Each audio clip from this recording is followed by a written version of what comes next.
University of Illinois police reported that the infant baby was found in the student's backpack. Mothers should know that they are allowed to drop off their babies at police stations, hospitals, or fire stations, according to the Illinois Safe Haven law. I'm Jessica Ramos, and as you can see, it is a beautiful day out here tonight, but you might want to get your umbrellas up. In order to prevent distracted driving, police suggest all cell phone use be hands-free, which means no selfies while you're behind the wheel. Police in San Francisco had to chase down a runaway recently on one of the city's famous bridges. Google Cardboard gives people a new way to view the world. Students at the rally are wearing orange patches in support of coal divestment nationwide. The Champaign Fire Department is home to many. Not only that, they are here to serve you. The Insect Fear Film Festival hopes not to instill fear, but a newfound love for animals. Roger Ebert's legacy continues to live on in Champaign-Urbana as thousands will gather to celebrate their love for film at the annual Ebert Fest. According to the police report, Fernandez Rivera said she was trying to unscrew a light bulb and did not mean to break the menorah. Back to you in the studio. And it's finally time to spring forward. Don't forget to set your clocks ahead this weekend. Back to you in the studio. U of I police arrived to Bousfield Hall at about 5 Sunday afternoon after it was reported that a student had been in the bathroom for several hours. According to police, the 19-year-old woman claimed she had the stomach flu and did not need help. After receiving more information, police returned to the dorm. They say they found evidence that a baby was born in the bathroom. After locating the student, they found a male infant in her backpack. UIPD spokesperson Patrick Wade says they are still figuring out the whole story. I personally can't imagine being in a situation like that, so I don't know what she was thinking, whether she was even involved in some of this stuff. So that's all stuff we have to figure out. I don't want to make assumptions about what happened, and I hope other people aren't making assumptions about what happened, because we really need to work through the investigation and figure out what the whole story is. Residents of Bousfield Hall received an email this morning about the incident. The email didn't include details, but provided information about where students can seek counseling. The Safe Haven law is meant to prevent such deaths. Mothers can drop off their babies at fire stations, hospitals, and police stations. The Illinois Safe Haven law applies to unharmed babies under 30 days old. Authorities will determine if charges will be filed once the autopsy is complete. The student is currently in the care of her family. In Champaign, I'm Jessica Ramos, UI7 News. They go by the name Bomoi, or Life in Lingala, the native language of the group. Bomoi made Champaign-Urbana their home less than a year ago. A union that has lasted 10 years, lead singer Jean-René Balaquita says the group may not be blood, but their experiences make them a family. We are sharing everything together. We are as a family. Bomoi's roots stem from the Democratic Republic of the Congo. The musical ensemble combines classical Congolese rumba with a touch of jazz, gospel, and African rhythm. The Igbo is a traditional instrument from West Africa and Congo. It is one of the many instruments the band uses during their performances. Their performances carry a story of peace, love, and freedom. Balaquita says music has driven him for years.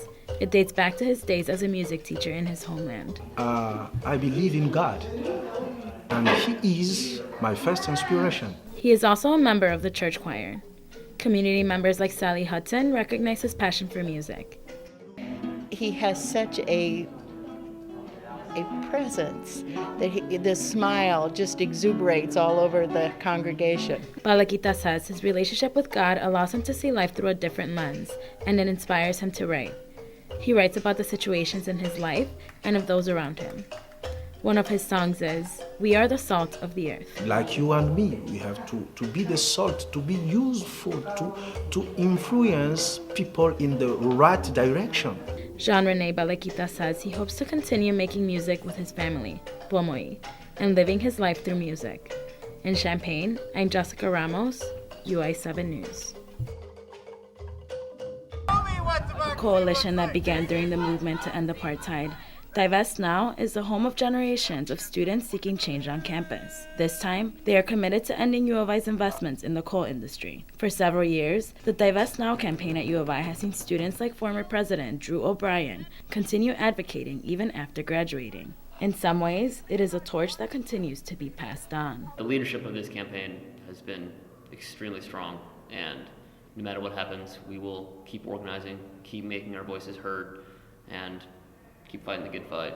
After 6 years of pleas, the Academic Senate held a vote on the topic of coal divestment on Monday. Divest Now held a rally before the vote to remind the U of I community of their commitment. Students at the rally are wearing orange patches in support of coal divestment nationwide. Members of the Student Senate filed a resolution seeking for this change. College of ACE's representative Madison Scanlon says the university may have been afraid to divest. Is it more important to have money or save the planet? Which is dramatic, but is it important that we reduce our carbon footprint as a large institution? Absolutely. The university is indirectly investing $5.1 million to the coal industry. Over 50 faculty members support divestment. And in 2013, U of I students voted 6-1 in favor of it. Co-president of Divest Coal, Jackie Genova, says that the university has ignored the students, but that is not an excuse to give up. So you have to speak up, you need to organize, you need to be loud, and if you want to be heard badly enough, you will be, even if it takes 6 years. The resolution to commit to end coal divestment is a milestone for the organization and the university. In Urbana, I'm Jessica Ramos, UI7 News. Champaign has started what they hope starts a new tradition in the city. The very first Public Service Recognition Week honors those that serve as federal, state, county, and government local officials. I-57 is under construction now, but some Fighting Illini fans are waiting for a different kind of makeover on campus. The U of I Student Senate is investigating whether the campus community is ready for a new mascot.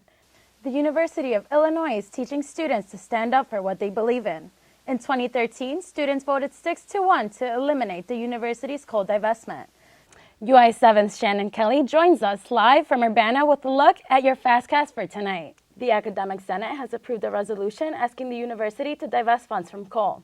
It comes after more than 6 years of student efforts seeking change. The bill would provide financial aid for undocumented students that receive little to none. This would make it possible for more undocumented students to attend college. Haunted houses were open for one final show this past weekend. UI7's Cassidy Williams has more on all the preparation that goes into giving you the perfect scare. Make sure you rest up after Ebertfest because the annual Illinois Marathon is just 3 weeks away. This is the 9th year that Champaign's Christie Clinic has sponsored the event. A low-pressure system heading our way from Texas, traveling up to the Midwest.